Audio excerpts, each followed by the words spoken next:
Cuando abrieron el palacio, encontraron miles de zapatos. Pero aquello era solo el principio.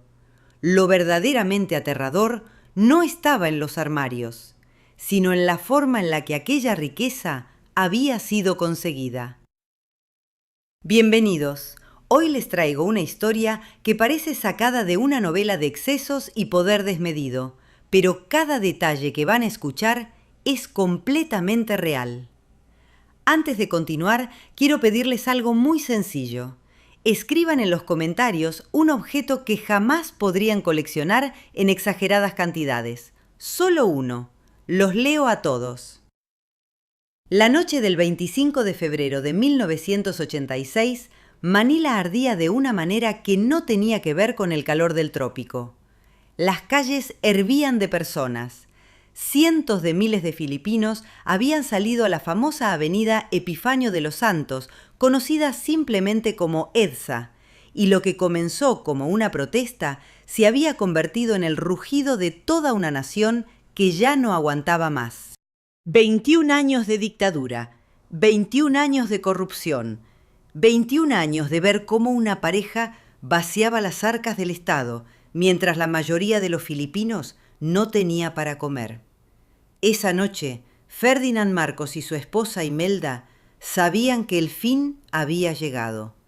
Lo que nadie imaginaba era lo que iban a encontrar cuando ellos se fueran. Los helicópteros estadounidenses llegaron al Palacio de Malacañang bajo el manto de la oscuridad. Ferdinand, visiblemente enfermo, con los riñones fallando y el cuerpo ya en declive irreversible, subió a bordo, ayudado por sus guardias. Imelda lo siguió. Llevaban consigo maletas, cajas, bolsas. Se dice que entre los pañales de sus nietos metieron joyas. Se dice que llevaron lingotes. Se dice que el peso de lo que cargaron apenas cabía en los aviones militares que los esperaban en la base de Clark. Primero Guam, luego Hawái. El exilio definitivo de una pareja que había convertido Filipinas en su propiedad personal. Pero en el palacio quedaron cosas. Muchas cosas. Y lo que la policía y los periodistas encontraron cuando empujaron las puertas de los aposentos de Imelda Marcos al día siguiente va a contarse aquí, paso a paso, porque esa historia no termina en un par de zapatos. Esa historia es el símbolo más brutal de lo que significa el poder absoluto sin ningún tipo de límite moral y las consecuencias que tiene sobre millones de personas que nunca eligieron vivir así. Para entender lo que se encontró en ese palacio aquella madrugada, hay que entender primero quién era realmente Imelda Marcos, de dónde venía, qué quería y cómo logró construir uno de los imperios de lujo más escandalosos que el mundo haya visto jamás, porque nada de lo que había en esos armarios llegó por casualidad. Todo tenía una historia, todo tenía un precio, y ese precio lo pagó el pueblo filipino. La historia comienza décadas antes, en una familia que no era ni tan rica ni tan poderosa como Imelda siempre quiso creer que era. Imelda Remedios Visitación Romualdez nació el 2 de julio de 1929 en Manila, aunque creció en Tacloban, una ciudad de provincias en la isla de Leyte, al sur del archipiélago filipino. Era la sexta hija del abogado Vicente Orestes Romualdez y de Remedios Trinidad, una familia de apellido prestigioso dentro de la política filipina, pero que en términos económicos vivía considerablemente por debajo del nivel al que ese apellido hubiera podido aspirar. El padre era el menos exitoso de toda la dinastía Romualdez, y esa diferencia entre lo que el nombre prometía y lo que la realidad ofrecía marcó a Imelda para siempre. Desde muy joven desarrolló una conciencia aguda de las distancias sociales. Veía a sus familiares más adinerados y comprendía que el apellido por sí solo no bastaba. Había que conquistar, había que ser vista, había que brillar de una manera que nadie pudiera ignorar.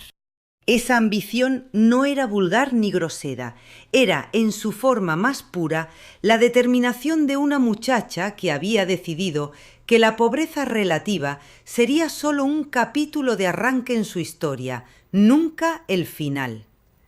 Cuando llegó a Manila, siendo ya una joven de notable belleza, encontró que la alta sociedad capitalina no la recibía con los brazos abiertos. El apellido Romualdez abría puertas, pero no las puertas que ella quería. Manila tenía su propio sistema de jerarquías, y una chica venida de Tacloban, por muy distinguida que fuera su familia en provincias, tenía que ganarse cada centímetro de reconocimiento. Imelda lo hizo a su manera, con una mezcla de encanto natural, determinación y una capacidad extraordinaria para leer a las personas y darles exactamente lo que querían escuchar o ver. El primer gran escenario donde demostró esa capacidad fue el concurso de Miss Manila. Lo que ocurrió ahí es casi un presagio perfecto de todo lo que vendría después en su vida. Imelda participó y, según los jueces del concurso, no ganó. Pero Imelda no aceptó ese resultado. Con una audacia que dejaría atónita a cualquier persona, fue directamente al alcalde de Manila y lo convenció de que merecía el título. El alcalde, incapaz de entregarle la corona que ya tenía otra dueña, tomó una decisión salomónica que lo dice todo sobre el poder de persuasión de Imelda. Creó un título nuevo. En 1950, Imelda Romualdez fue nombrada Musa de Manila. No era Miss Manila, pero era algo. Y ese algo le abrió las revistas, le llenó la agenda de pretendientes y le dio el primer escalón hacia una vida de estatus y visibilidad que ella había decidido que le correspondía. Entre los pretendientes que aparecieron en aquella época figuraba un joven periodista con conexiones políticas llamado Benigno Aquino, que venía de una de las familias más influyentes del país. El noviazgo no llegó muy lejos, pero el nombre de Aquino quedaría ligado al de los Marcos de una manera que nadie podría imaginar entonces, en una de las tragedias más crudas de la historia filipina. El encuentro que lo cambió todo llegó en 1954, durante una visita al Congreso de Filipinas. Imelda acompañaba a su primo Daniel Romualdez, que formaba parte del Partido Nacionalista. En esos pasillos, entre el murmullo de la política y el olor a ambición, Imelda volvió a cruzarse con un hombre al que había visto brevemente antes, Ferdinand Marcos. Era 11 años mayor que ella, héroe de guerra, según su propia versión de los hechos, congresista en ascenso, político de raza con una determinación que rozaba la obsesión. Y estaba dispuesto a hacer lo que fuera para casarse con la Musa de Manila. El cortejo duró 11 días que en Filipinas se recordarían para siempre con el nombre de El Torbellino. Fue un periodista del Manila Times, Joe Guevara, quien actuó como intermediario decisivo entre los dos. Fue él quien le dijo a Ferdinand todo lo que necesitaba saber sobre Imelda, y fue él quien, al ver que ella dudaba, le dijo sin rodeos que si algún día quería ser la primera dama de la nación, tenía que aceptar la propuesta de ese hombre. Imelda aceptó. La boda civil se celebró en secreto. Solo semanas después vino la ceremonia religiosa con 1000 invitados, financiada por el propio presidente de Filipinas en ese momento, Ramón Magsaysay, y celebrada en el Palacio de Malacañán, ese mismo palacio del que Imelda huiría 32 años después en la oscuridad de la noche, dejando atrás miles de zapatos y un país al borde del colapso. Al principio la vida de primera dama no fue el cuento de hadas que Imelda había imaginado. Ferdinand era un hombre de control absoluto. Le decía qué ropa ponerse, le controlaba las porciones de comida en la cena, le indicaba a cuáles esposas de senadores debía enviar regalos y a cuáles ignorar. Le monitoreaba el maquillaje, las amistades, los horarios. Imelda era pública, brillante y visible, pero dentro de las paredes de su hogar estaba atada a un hombre que ejercía sobre ella una autoridad casi opresiva. La presión acumulada terminó en un colapso nervioso en 1957. Imelda fue internada en un hospital de Nueva York, donde los médicos le recomendaron alejarse de la vida pública, lo que en términos prácticos significaba alejarse de Ferdinand. Pero Imelda tomó una decisión que definiría el resto de su existencia. No se alejó. Por el contrario, eligió reinventarse. Adoptó un mantra que se repetía cada mañana al despertar como quien se prepara para una batalla. Decía que era afortunada, que amaba las fiestas, que no podía concebir la vida sin la política. Se convenció de ello hasta que lo creyó de verdad. Cuando salió del hospital, era una mujer diferente. O tal vez era la misma mujer, pero con una armadura más gruesa y una estrategia más clara. Para las elecciones senatoriales de 1958, fue ella quien hizo la diferencia. Viajó por todo el país, acompañando a Ferdinand. Cantaba en 3 idiomas ante comunidades rurales que nunca habían visto a nadie tan elegante ni tan cercano al mismo tiempo. Memorizaban nombres de alcaldes, gobernadores, esposas de políticos, detalles de sus vidas. Era una máquina de conexiones humanas disfrazada de primera dama encantadora. Ferdinand ganó, y desde ese momento supo que Imelda no era un accesorio político, era su arma más poderosa. La campaña presidencial de 1965 fue el escenario donde ese poder se demostró de manera definitiva. Ferdinand se lanzó a la presidencia y dividieron estratégicamente el territorio.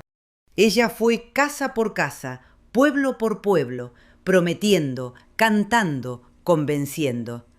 Vendía la historia de ambos como un cuento de hadas filipino.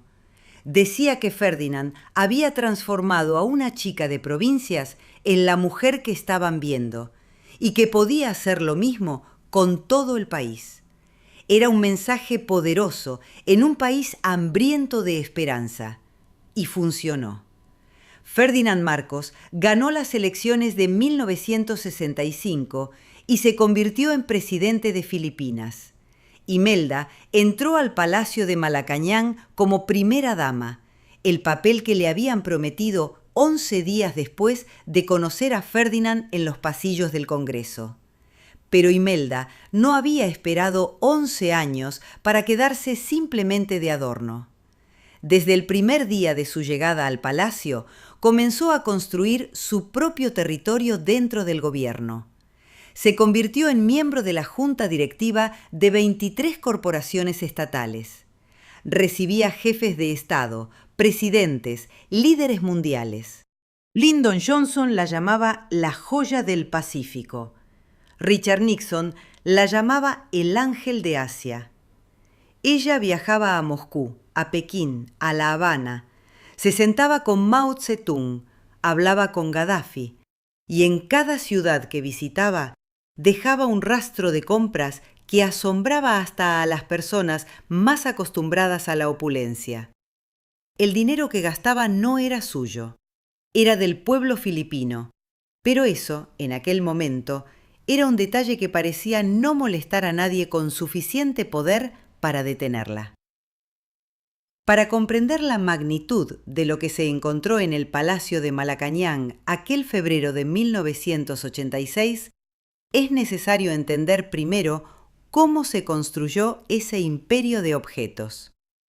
No ocurrió de un día para el otro. Fue el resultado de 2 décadas de gasto sin control, de un Estado convertido en chequera personal y de una filosofía de vida que Imelda defendería hasta el final con una frase que se volvió tristemente célebre. Diría que cuando la gente entraba a sus armarios buscando esqueletos, lo único que encontraban eran zapatos. Zapatos hermosos, agregaba sin ningún tipo de pudor. El origen de ese universo de lujo se puede rastrear a la declaración de la ley marcial en 1972.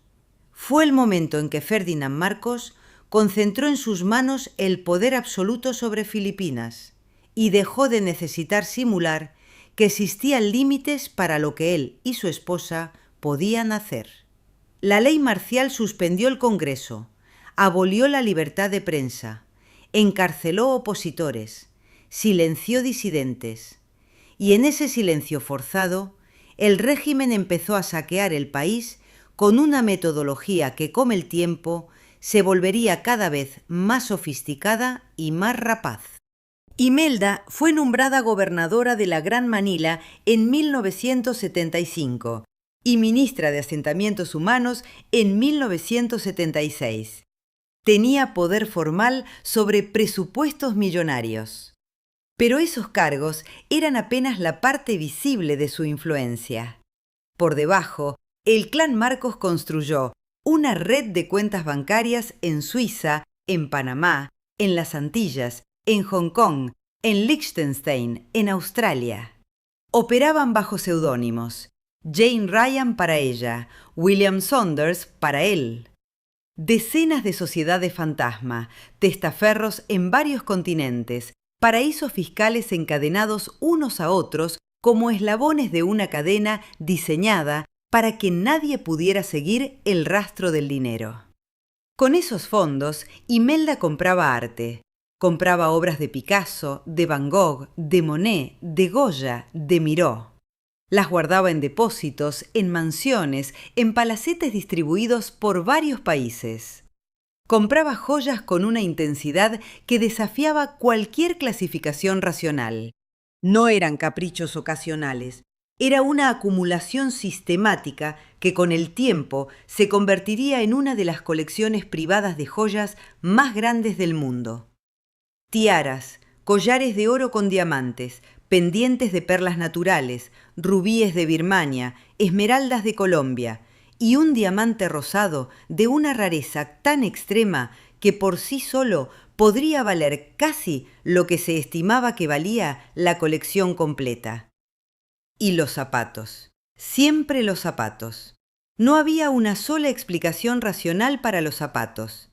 Eran Ferragamo, Blahnik, Chanel, Givenchy, marcas que en aquel tiempo solo existían en los sueños de la inmensa mayoría de los filipinos. Cada par había sido elegido, encargado, traído desde Europa o Estados Unidos, mientras los hospitales públicos de Manila carecían de medicamentos básicos y los campesinos del archipiélago vivían con ingresos que no llegaban a cubrir las necesidades más elementales. El contraste era tan brutal que resultaba difícil de procesar, y sin embargo, ahí estaban. Ordenados en armarios interminables, dentro de un palacio que se estaba convirtiendo en el museo privado del exceso más escandaloso de la segunda mitad del siglo XX. Mientras los armarios del palacio se llenaban, Filipinas se vaciaba. La economía del país, que a comienzos de los años 60 era una de las más prometedoras del sudeste asiático, se deterioró de manera sostenida bajo el régimen de los Marcos. La deuda externa creció de manera exponencial. La corrupción se institucionalizó hasta el punto de ser parte del funcionamiento normal del Estado. Los cronistas y periodistas que se atrevían a escribir sobre ello terminaban en la cárcel o desaparecían. Los opositores eran silenciados con una eficiencia que aterrorizaba. Se estima que durante los años de la ley marcial, el régimen fue responsable de más de 30.000 muertes y del desplazamiento de más de 1 millón de personas. Todo eso ocurría mientras Imelda organizaba sus viajes a Nueva York. Sus escapadas a la ciudad de los rascacielos eran legendarias en los círculos de la élite internacional y motivo de indignación creciente en su propio país. Llegaba con séquito, con cuentas sin límite, con una actitud que combinaba la generosidad exhibicionista con el desprecio absoluto por cualquier noción de austeridad. En una sola visita podía gastar varios millones de dólares en tiendas de la Quinta Avenida. Los directivos de las boutiques más exclusivas conocían su nombre, sus gustos, sus medidas. Era una clienta ideal, nunca preguntaba el precio. El dinero llegaba de fuentes que no resistían ningún escrutinio: malversaciones del erario público, fondos de ayuda internacional desviados, donaciones para víctimas de catástrofes naturales que terminaban en cuentas de las sociedades fantasma de los Marcos. La organización Transparencia Internacional calcularía décadas después que el clan Marcos acumuló de manera ilícita una fortuna de entre 5.000 y 10.000 millones de dólares a lo largo de sus años en el poder. Otras estimaciones, considerando todos los activos, propiedades e inversiones generadas con ese capital inicial, elevan la cifra a 35.000 millones de dólares. Para que eso tenga contexto real, en aquel tiempo, Filipinas era un país en el que más del 60% de la población vivía en condiciones de pobreza. Millones de niños no tenían acceso a educación básica. Los hospitales carecían de infraestructura. Las carreteras fuera de Manila eran casi inexistentes en muchas provincias. Y la primera dama compraba zapatos en Ferragamo mientras aterrizaba en Nueva York en un avión de Estado. Imelda tenía una justificación para todo ello. Decía que su amor por el lujo era una forma de inspirar al pueblo filipino, de mostrarle que la belleza era posible, que la elegancia elevaba el espíritu colectivo de la nación. Era una argumentación tan desconcertante que algunos la escuchaban y no sabían si reír o llorar. Pero ella lo decía con una convicción absoluta, con esa mirada de quien ha decidido que su versión de la realidad es la única que cuenta. Y mientras tanto, el mundo la celebraba, la invitaba, la fotografiaba, le pedía entrevistas. Era glamorosa, era culta, era políglota, era encantadora. Escribió canciones, grabó discos, organizó festivales de cine internacionales en Manila que llevaban estrellas de Hollywood a un país que muchos en el norte del planeta no hubieran podido localizar en un mapa. Construyó el Centro Cultural de Filipinas con materiales de primera calidad y en tiempo récord. Levantó hospitales, institutos de cardiología y nefrología, centros de convenciones. Había algo genuino en esa pasión por el arte y la cultura, algo que existía en paralelo al saqueo, y esa dualidad es quizás lo más perturbador de todo. No era un monstruo de una sola dimensión, era algo más complicado y por eso mismo más difícil de entender.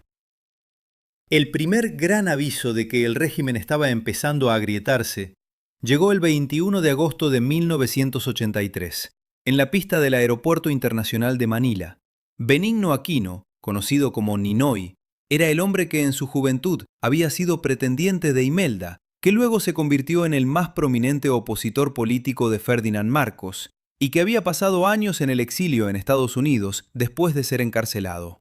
Decidió regresar a Filipinas, a pesar de que Imelda en persona le había advertido que no lo hiciera, que su vida corría peligro, que el régimen no podía garantizar su seguridad. Aquino desoyó las advertencias. Dijo que un filipino que valía algo debía estar dispuesto a morir por su pueblo. Antes de que sus pies tocaran el suelo filipino, un disparo le atravesó la cabeza en la manga del avión. Murió en la pista. El asesino fue reducido de inmediato y ejecutado en el acto por miembros de las fuerzas de seguridad que, supuestamente, habían actuado para proteger al senador. Todo ocurrió en cuestión de segundos. La versión oficial intentó presentar al asesino como un comunista actuando por cuenta propia. Nadie la creyó. El asesinato de Aquino fue el punto de inflexión. Las calles de Manila se llenaron de una rabia que ya no tenía miedo. Más de 2 millones de personas acompañaron el cortejo fúnebre. La viuda de Aquino, Corazón, una mujer que hasta entonces había llevado una vida apartada de la política, se convirtió de la noche a la mañana en el símbolo de la oposición. Tímida, vestida de amarillo, sin experiencia en campañas ni en discursos de tribuna, Corazón Aquino tenía algo que Imelda Marcos, con toda su maquinaria política, no podía comprar: credibilidad moral. Las presiones internacionales sobre el régimen se multiplicaron. Estados Unidos, que durante décadas había dado soporte al gobierno de Marcos como baluarte anticomunista en el Pacífico, comenzó a distanciarse. Los informes diplomáticos que llegaban a Washington describían un régimen en colapso, una economía destruida y un líder gravemente enfermo cuya capacidad para gobernar era cada vez más cuestionable. El embajador estadounidense en Manila fue directo con los Marcos. Ya no podían seguir respaldándolos. Ferdinand tomó entonces la decisión que consideraba su último recurso: convocar a elecciones en 1985. Pensó que podía ganarlas. Pensó que Imelda, con toda su experiencia y toda su maquinaria, sería suficiente para inclinar la balanza. Ella salió a campaña con una energía que desafiaba cualquier expectativa. Recorrió el país, prometió, cantó, se enfrentó en debates a quienes atacaban el legado de su esposo. Era extraordinaria en la batalla política cuando las reglas del juego le resultaban favorables. Pero esta vez, las reglas no le eran favorables. Las elecciones del 7 de febrero de 1986 se convirtieron en un desastre de proporciones épicas. La Comisión Electoral proclamó ganador a Ferdinand Marcos con 10.807.197 votos frente a 9.291.761 de Corazón Aquino. Pero los observadores internacionales, la Conferencia Episcopal Filipina y el propio Senado de Estados Unidos coincidieron en denunciar un fraude masivo. 29 técnicos en informática que trabajaban para la Comisión Electoral abandonaron sus puestos en huelga, declarando públicamente que los resultados habían sido manipulados. Ronald Reagan, el gran aliado de siempre, se pronunció con una sola palabra para describir lo que estaba viendo en Filipinas: perturbador. La derrota política de los Marcos era ya un hecho, aunque ellos todavía se negaban a aceptarlo. La revolución de Edsa no necesitó disparos para triunfar, necesitó algo más difícil de combatir: la presencia masiva e incontenible de un pueblo que ya no tenía miedo. Comenzó el 22 de febrero de 1986, cuando el ministro de Defensa Juan Ponce Enrile y el jefe de la Policía Nacional Fidel Ramos, ambos hombres del propio régimen, se rebelaron y convocaron una conferencia de prensa donde renunciaron públicamente a sus cargos y se declararon en contra de Ferdinand Marcos. Eran dos de los pilares del sistema. Su traición fue el detonante. El cardenal Jaime Sin llamó a los filipinos a través de Radio Veritas a salir a las calles y proteger a los insurgentes. Y salieron, por millones. La avenida Edsa se llenó de una humanidad que extendía flores a los soldados, que les ofrecía comida y agua, que se arrodillaba frente a los tanques rezando el rosario. Monjas, estudiantes, trabajadores, ancianos, niños. Era una imagen que el mundo entero vería por televisión y que quedaría grabada en la memoria colectiva como uno de los momentos más poderosos del siglo XX. Los militares, en su inmensa mayoría, no dispararon. Miraron a esa multitud y guardaron las armas. Dentro del palacio de Malacañán, Ferdinand e Imelda monitoreaban la situación desde las pantallas de televisión. Todavía pronunciaron palabras de desafío, todavía organizaron una última aparición en el balcón del palacio, donde la pareja cantó una canción de amor al pueblo filipino como despedida. Era un gesto que mezclaba lo patético con lo surrealista. y que sin embargo resumía perfectamente la manera en que los Marcos habían gobernado durante 2 décadas, con teatralidad, con sentimentalismo calculado, con la convicción de que la emoción podía reemplazar a la verdad. La madrugada del 25 de febrero, los helicópteros militares estadounidenses aterrizaron en los jardines del palacio. Era el final. Los Marcos subieron a bordo junto a sus hijos, algunos familiares y un número de asistentes que llevaban con ellos todo lo que habían podido empacar en las horas previas. Las crónicas de lo que cargaron se tornaron legendarias con el tiempo. Se habló de maletas llenas de billetes en diversas divisas, de joyas metidas apresuradamente en bolsas, de lingotes de oro envueltos en ropa. Imelda confesaría años después, con una mezcla de orgullo y picardía que resultaba escalofriante, que había escondido parte de sus joyas entre los pañales de sus nietos para que no las confiscaran en la aduana. Primero llegaron a la isla de Guam, luego a Hawái, donde se establecieron en una mansión en Honolulu facilitada por uno de sus contactos. Ferdinand llegó en un estado físico deplorable.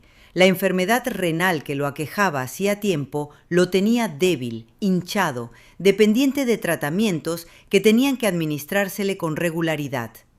No gobernaría nunca más.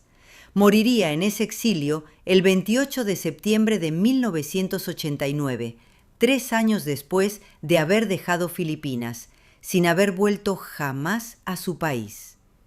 Imelda lo sobrevivió, y en esa supervivencia comenzaría uno de los capítulos más asombrosos y perturbadores de toda la historia. Pero antes de seguir con lo que pasó después, hay que regresar a Manila. Hay que empujar las puertas del palacio, que quedó vacío aquella madrugada de febrero. Hay que seguir a los policías y periodistas que recorrieron esas habitaciones con linternas, entre el silencio del amanecer y el rumor lejano de la multitud en las calles, y ver con exactitud qué fue lo que encontraron. La puerta del ala privada del Palacio de Malacañán se abrió en la mañana del 26 de febrero de 1986. Lo que los primeros en entrar vieron los dejó sin palabras. Aunque todos habían escuchado rumores, aunque todos sabían que Imelda Marcos tenía una afición desmedida por el lujo. La realidad física de lo que había en esos cuartos superaba cualquier rumor. Los zapatos estaban en sus cajas, perfectamente ordenados. 1060 pares, según las cifras que aparecieron en las crónicas oficiales, aunque otras estimaciones elevan ese número hasta casi 3000. Ferragamo, Chanel, Charles Jourdan, Christian Dior, Givenchy. Zapatos de noche con tacones que nunca habían tocado el suelo. Zapatos deportivos que nunca habían visto una cancha. Zapatos en colores que iban desde el negro más austero hasta tonalidades que parecían pintadas para una película. Había zapatos en tallas que no correspondían al pie de Imelda, lo que sugería que algunos habían sido comprados simplemente porque eran hermosos, sin que hubiera ninguna intención real de usarlos. Junto a los zapatos, 880 bolsos, 71 pares de lentes de sol, 508 vestidos de noche, 15 abrigos de bisón, una colección de joyería que incluía collares de diamantes, tiaras, brazaletes de oro, pendientes de piedras preciosas que harían falta 5 días para que las casas Christie's y Sotheby's las tasaran. 400 piezas solo de la colección confiscada en el palacio, a las que se sumarían otras 300 incautadas por la aduana estadounidense cuando los Marcos llegaron a Hawái, y 60 más interceptadas cuando un antiguo socio intentaba sacarlas de contrabando del país. Entre los objetos más insólitos que se encontraron había una bolsa blanca. Una bolsa completamente ordinaria en apariencia, excepto por el autógrafo que la cubría, escrito con plumón negro en 1975. La firma era de Fidel Castro, y junto a la firma, una dedicatoria personal. Había también grabaciones, cintas de video y audio que los investigadores se llevarían para ser analizadas, documentos contables que intentaban seguir el rastro de transacciones que los expertos tardarían años en desenredar, cheques sin cobrar por cantidades astronómicas, libretas de cuentas en bancos de múltiples países. Y había arte, obras de valor incalculable colgadas en las paredes como si fueran simples decoraciones de un cuarto de hotel, pinturas que pertenecían a la historia cultural de la humanidad, colgadas entre cortinas de terciopelo en los aposentos de una dictadora. El nuevo gobierno de Corazón Aquino dictó de inmediato la Orden Presidencial número 1, creando la Comisión Presidencial del Buen Gobierno, un organismo dedicado exclusivamente a rastrear, identificar y recuperar todo lo que los Marcos habían sustraído del Estado filipino a lo largo de 21 años. Era una tarea titánica. La fortuna estaba dispersa en docenas de países, oculta bajo decenas de identidades falsas y centenares de sociedades fantasma. No había forma de resolver eso en semanas ni en meses, ni siquiera en años. Lo que se encontró en el palacio aquella mañana era solo la punta visible de un iceberg cuya base nadie podría ver completamente todavía. Y en Hawái, Imelda Marcos estaba instalada en su mansión de exilio, mirando los noticieros con esa expresión que le era característica, esa mezcla de desafío y melancolía que la acompañaría durante las décadas por venir. La justicia tardó mucho.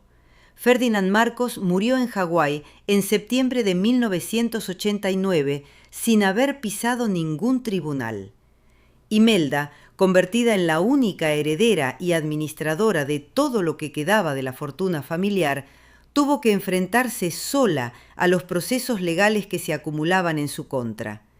El primero llegó desde Estados Unidos, donde se la acusó de haber adquirido con fondos malversados 4 edificios de lujo en Nueva York, valorados en $350 millones.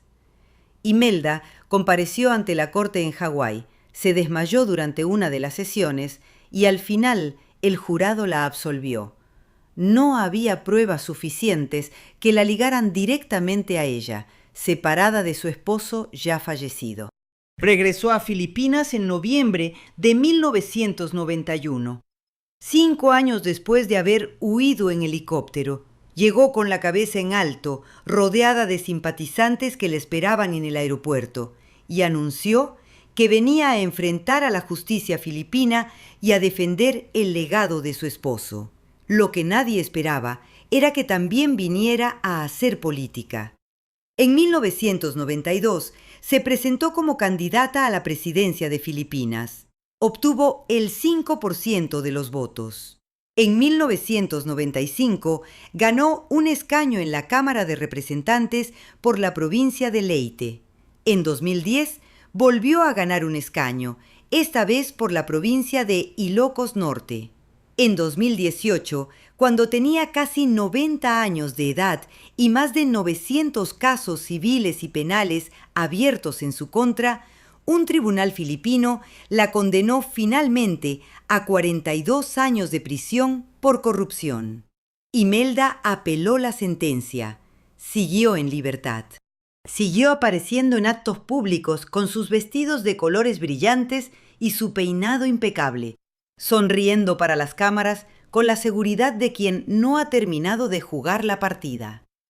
La historia de las joyas que dejó en el palacio siguió su propio recorrido legal durante décadas. Las 300 piezas confiscadas por la aduana estadounidense cuando los Marcos llegaron a Hawái se convirtieron en la llamada colección Hawái.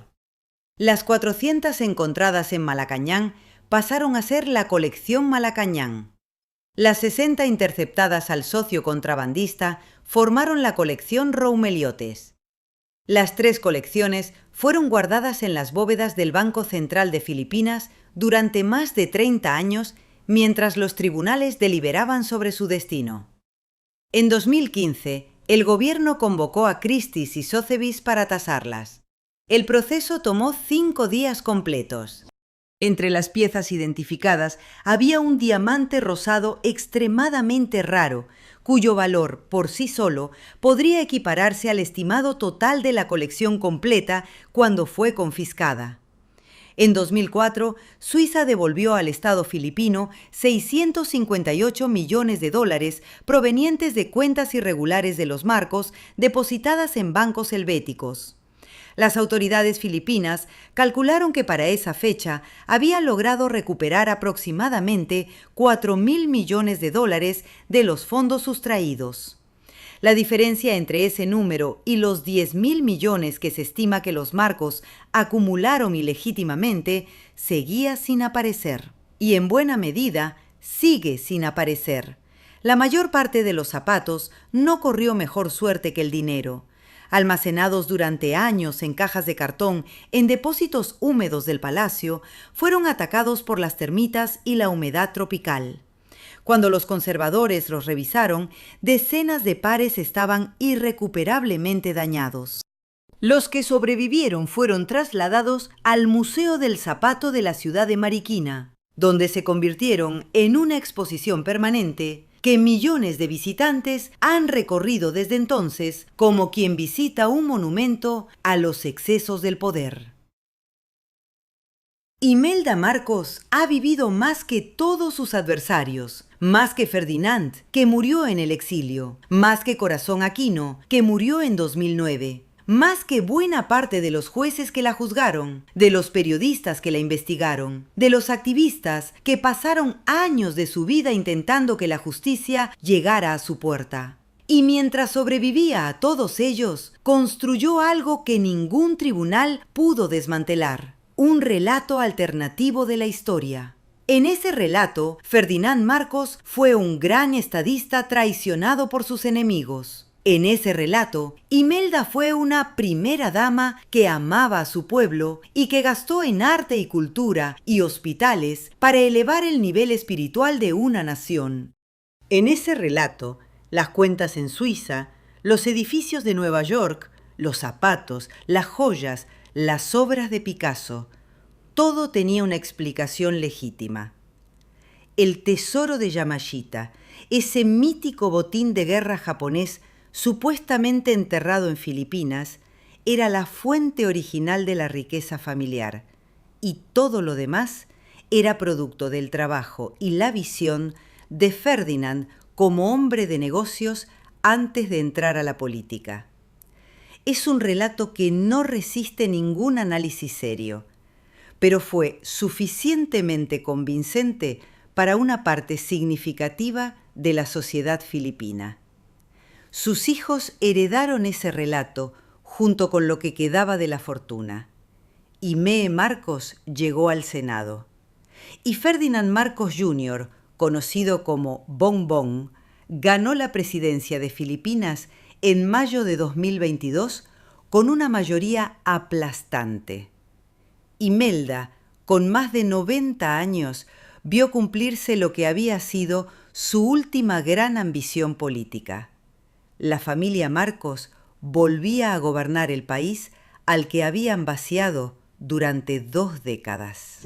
Lo que eso significa para Filipinas es una pregunta que historiadores, politólogos y ciudadanos filipinos debaten con una intensidad que no ha disminuido. El nombre imeldífico, que en tagalo se usa hasta hoy para describir cualquier cosa excesiva y extravagante, sigue en el diccionario vivo del país. Los zapatos del museo siguen deformados por la humedad. El dinero que no se recuperó sigue perdido en algún rincón de las finanzas globales. Y Imelda Marcos sigue siendo lo que siempre fue: la figura más imposible de ignorar de la historia moderna de Filipinas. Amada por unos con una lealtad que desafía la lógica, odiada por otros con una intensidad que no ha encontrado alivio en décadas, y estudiada por todos como el ejemplo más perfecto y más terrible de lo que ocurre cuando el poder no tiene freno, la impunidad no tiene límite y la vanidad no conoce vergüenza. Cuando aquellos policías empujaron las puertas del palacio en la madrugada del 26 de febrero de 1986 y encontraron 1060 pares de zapatos perfectamente ordenados en sus cajas, no encontraron solo los caprichos de una mujer excéntrica, encontraron el retrato más concreto y más silencioso del poder absoluto. Cada par de zapatos era la traducción material de una decisión que alguien tomó alguna vez de no construir una escuela, de no comprar medicamentos, de no pagar a un maestro, de no reparar un camino. Cada par de zapatos era una historia filipina que no fue escrita, porque el dinero que debía escribirla terminó dentro de una caja en un armario de palacio. Esa es la historia que quedó cuando Imelda Marcos huyó de Filipinas, no en los titulares de los periódicos, no en los discursos de los políticos, sino en el silencio enorme de un palacio vacío y en la imagen de esos zapatos perfectamente ordenados que nadie nunca había llegado a usar del todo.